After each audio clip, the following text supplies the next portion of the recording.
Hi everyone, it's Jerry. I have a sharp game to share with you from the 2022 Aimchess Meltwater Champions.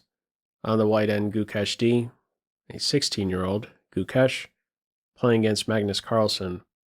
Let's have a look. On board, French defense, classical variation. Pretty rare to see Carlsen lose in under 30 moves, but that's the case in this one. We are working with a faster format, rapid controls, 15 minutes with a 10-second increment. We continue with f4, supporting the big invasive e5 pawn. And now comes this natural pressure in the French against the d4 pawn. A lot of attention on this point, many attackers and defenders. We continue with a6, supporting b5. And once the pawn is on b5, this is where the knight on c3 starts to get a little nervous. Where's my new home going to be in the event of b4? Gukesh follows up here by chopping away on c5. He releases the tension on this move 9. It's certainly not a requirement white play in this way. He could instead, for instance, put the bishop on d3, continue developing. But do note, if the bishop is on d3 while the c-pawn still lives, black has ideas to start kicking pieces around, b4, c4. All right, Gukesh in short says, let me get rid of the scary c-pawn first, and only then will I feel more comfortable putting the bishop on d3. Now, a question one might have here is, why is white welcome to giving up the bishop for a knight? Aren't bishops more valuable than knights? In general, yes, but in this current position, I believe the knight on c5 is pound for pound the best piece in the game, not just for Team Black. And I say this in large part because of how it interacts with Black's center pawn, d5. It focuses on the weakest square in White's camp, e4. In addition to e4, the square a4 shows up as well. Once b4 is in, attacking the knight, that knight doesn't have a4 as an option. Now, the follow-up in this position is queen b6. I want to point out that if white, instead of putting the bishop on d3, goes to e2, staying out of reach of the knight, the bishop on e2 doesn't really fully appreciate, let's say, the kicks of this knight. So if black plays b4 here, where's this knight going? Has to go all the way back, has to go to rank 1. And in the event of d4, same story. It is significantly different with the bishop on d3. Now, in the event of b4, no problem. d4, no problem. The bishop is there supporting the knight. Okay. Also, if the knight takes the bishop here, white would simply take with the pawn. 2-2 now. In the center, white will have easier access to this weakness on c5. This is a hole. And there's even ideas to follow up with d4, really keying in on that c5 square. Not the only approach with this structural change, to be sure. White can also look to maneuver a knight and blockade the d5 pawn. All right, in this game it is queen to b6. Black says, I dare you to castle. That would run right into knight takes bishop, discovered check. So queen f2 covers the diagonal. b4, no problem. Knight e2 is vacant. Follow up a5 in this position. If knight takes bishop here, white is definitely okay going into an ending. The king will play a star role. Has a perfect square, really, on e3 in this position. Queen stay on in this game for the whole game. Follow-up is a5 here. Castles, bishop a6. That was the idea with the a5 move. And now comes f5. So right around here, it's even. It stays even for a couple more moves. Play is definitely sharpening. Very easy to go wrong.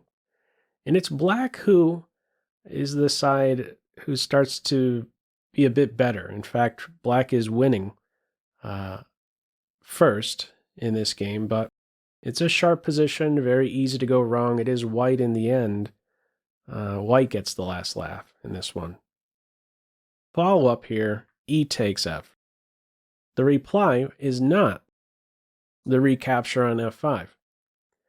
White's idea with f5 is to open up this f4 square, to key in on the d5 square. This is a newly created weakness, d5, once this capture is in there. Why is white in this position not taking on f5? Well, it's because the very thing queen f2 was trying to guard against. There's going to be a problem. Bishop takes knight, queen takes. There's an issue. Knight takes b3 is there. The rook can be scooped up. So the plan here is knight f4. Do know this knight is pinned. Ever since castles was in there, knight takes d3. If it's not hitting with check, you're just going to be blundering the queen. How does black react to the pressure on d5? Knight e7 it is. And now comes a critical moment. We have a pawn break, e6. Let me throw this to you as a pop quiz. How would you respond to this last move? Feel free to pause the video. Big moment. Okay, Carlsen's reply is f6. If black captures the pawn instead, white can take on e6, and after queen takes knight, it's around an even-ish position, but white, I believe, is for choice here, in large part due to this guy on f3. Earlier, I was pointing out how the black knight was the star piece on c5. Well, it's now the white knight on f3 because of all of these really interesting options. Black has some dark square problems in this structure. What is f6 designed to do? In short, tame the f3 knight. Doesn't have these jumps anymore, and black is willing to give white a passed pawn in order to tame the knight. We continue with rook a to c1. So this is where there's a slight shift in black's favor after this move. What does the computer want to do? It says put the rook on d1 instead, with the idea to capture on d5 like this. I know I'm making a bunch of moves. This is the variation it wants to go in for. Straight to an endgame. It says flip a coin, take one of these two. It calls it even. Okay, great. The move played in the game rook a to c1 on the surface may seem to be saying, aha, if you go ahead and take on d3, you're going to help my rook. Now, normally this wouldn't be a good train of thought. In fact, it's not a good train of thought to put your rook in a position like this and simply hope that black takes on d3 and helps the rook. Black, of course, knows, hey, if I take on d3, I'm helping the rook, so I'm just not going to take on d3. White, do know, has an active idea in mind. He's not playing rook a to c1, waiting for black to help the rook, waiting for black to take on this d3 square. He has an active plan in mind, and we see that after castles. It is c3. He's trying to force the opening of this c file. From here, it is queen to d6, one of the very best moves. There is now no longer a pin. There's a problem on f4, and there's now a problem on d3. Once there's no longer the pin, this is where we have the tension between the bishops released. Bishop takes bishop. Rook takes bishop. And now c takes b. It looks like white is doing well here because this knight is under fire 3 times and only defended once. But black has calculated he has a key move here, the best move. Knight e4 out of the line of fire with tempo. White has to react to that and babysit the knight. Only now does black take on b4. Black is considered better or even winning in this position, but it remains sharp, very easy to go wrong. The follow-up is knight to d4. Let me just point out, as white here, if you're considering rook to a1, you might as well just resign instead. It's not a move to really consider. This is an open, dynamic position. As white here, you have to think much more dynamically, look for active moves.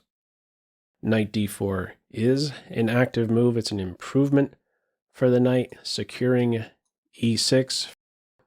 And there's also a jump on the b5 square. We do see this. Rook takes a, knight b5 targets the queen. She takes a post in the e5 square, nice in the center, maintains pressure on these 2 points, and there's now additional pressure on b2 as well. The knight on b5. What is it doing? Well, it supports this rook invasion, and now white has pressure on this 7th rank, and this pressure is what ultimately causes Carlsen to go wrong. He makes a poor decision here. This is a winning position currently for black with only one move, and he doesn't find it. What is the winning move? First of all, the move played in the game is rook e8, defending the knight.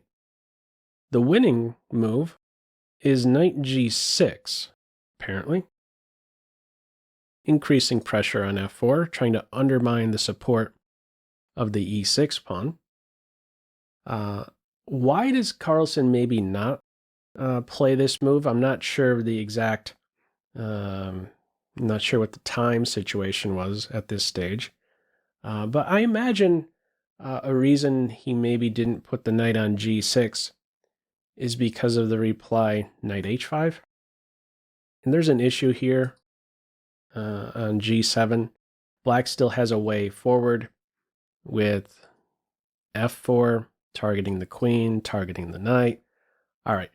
In short, I believe this may have been something on his mind, or it could have been that he simply overlooked white's reply to rook e8. White now, in this position, has only one winning move, and he does find it. Let me throw it to you as a pop quiz. What move would you play here as white? Feel free to pause the video. Okay, the star move is queen to b6. What is going on with this move? Well, there's a threat now to take the knight, and after the recapture, play queen to d8. Let me just put these moves on, actually. Let's say, for instance, queen takes b2 is played. There we go. Rook takes knight. Rook takes rook. And we're not just getting the rook back. We would, in fact, be delivering checkmate. So that's one of the ideas behind queen to b6. How can black address that threat? One idea, you may think, is to put the king on f8 or drop the rook all the way back and cover the back rank. Those aren't going to cut it, though. And here's why. There's another issue black has to deal with after the queen is on b6. The queen defends e6 from b6. Why is that important? Well, it means that this knight no longer has to defend e6 and can go elsewhere. What am I talking about? Well, let's see. If black responds to this queen b6 move with king f8, simply defending, there's this move knight d3. Do you see what just happened? The queen, who's in the center, is cooked. The knight has just taken away the only two remaining squares from the queen. She's in the center, but out of squares. So there's two problems in short for black to solve after queen to b6, and there's no answer to these ideas of the capture on e7 as well as knight to d3. How does black follow in this one? It is knight g5. There's pressure now on e6 in the event of knight d3. Queen takes e6 is now available. But we also have the other tactic. Rook takes knight in this game. Follow up rook on e to a8.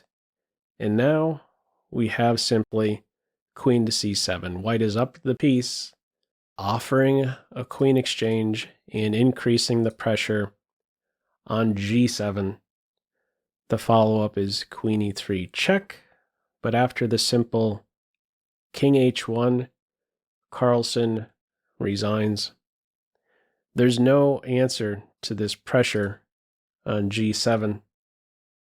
There's a mate threat at this stage by white. What try is there by black? If, let's say, you try to get to this at this back rank, we would have a checkmate in 4. Very pretty finish this one would be, with rook takes g7, rook takes h7, and even though the knight is there, recapturing, eliminating that pawn gives the knight access to g6 with check, and then queen f7 would be the ball game. So, what did you think of this one? Anyhow, feel free, as usual, to leave any feedback to this video in the comments section below. I hope you enjoyed it and maybe took a thing or two away. That's all for now. Take care. Bye.